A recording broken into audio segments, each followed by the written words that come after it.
উপর মাস্তানি করতে চাই বস, গুন্ডার উপর গুন্ডামি করতে চাই বস।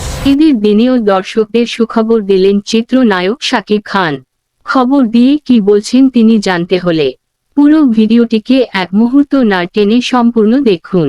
এবার ঈদের সব সময়ের মতো নতুন চমক নিয়ে ফিরেছেন ঢালিউড কিং শাকিব খান। প্রতি বছরই ঈদের সময় নতুন চমক ছড়িয়ে দেন বাংলার এই সুপারস্টার। এবারও মুক্তি পেয়েছে তার কাঙ্ক্ষিত রাজকুমার সিনেমা। শাকিব খানের রাজকুমার সিনেমা মুক্তি পাচ্ছে 126টি সিনেমা হলে। ঈদ উপলক্ষে শাকিব খান ফেসবুকে ভিডিও বার্তা দিয়েছে। ভিডিও বার্তাটি ছিল শাকিব খানের রাজকুমার সিনেমা সম্পর্কে। তিনি সেখানে বলেছেন, রাজকুমার একটি আবেগের নাম। রাজকুমার সিনেমাটি শুধু আমার দেশের জন্য নয়, এটি হয়ে উঠুক সারা বিশ্বের ভাষাভাষীর জন্য। সুপারস্টার আরও বলেন, তারায় তারায় জড়িয়ে যাক তার সিনেমার গল্প। সারা বিশ্বব্যাপীতে প্রতিনিধিত্ব করুক আপনাদের রাজকুমার সিনেমা।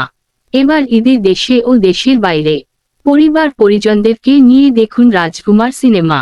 সবার ঈদ হোক আনন্দময়। এছাড়াও ভিডিওকে ফোনে তিনি লিখেছেন, সকলকে ঈদের অনেক অনেক শুভেচ্ছা রইল।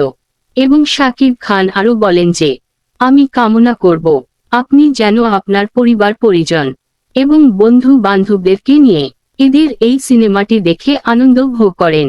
অভিনেতা আরও বলেন, আমি সব সময় চেষ্টা করি অভিনয়ের পাশাপাশি যেন আমার দেশকে এবং সিনেমাকে বিশ্বের কাছে সম্মানিত করতে পারি।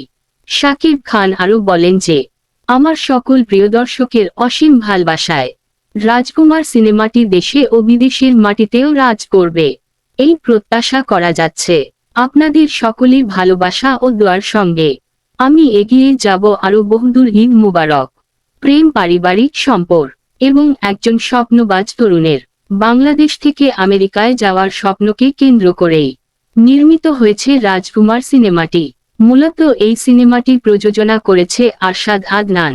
আমরা সকলেই কামনা করছি রাজকুমার সিনেমাটি একটি অসাধারণ সিনেমা হতে যাচ্ছে, যা সকল দর্শককে সিনেমার প্রতি গর্বিত হতে বাধ্য করবে।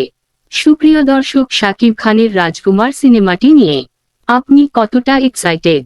আপনারা কি ইতিমধ্যে সিনেমা হলে গিয়ে রাজকুমার সিনেমাটি দেখার জন্য প্রস্তুতি নিয়ে নিয়েছেন, অথবা বন্ধু বান্ধবদের সাথে রাজকুমার সিনেমাটি নিয়ে খুব আলোচনায় মেতে উঠেছেন? আপনাদের মনের ভাব কমেন্ট করে জানিয়ে দিন। ভিডিওটিকে শেষ পর্যন্ত দেখার জন্য অসংখ্য ধন্যবাদ।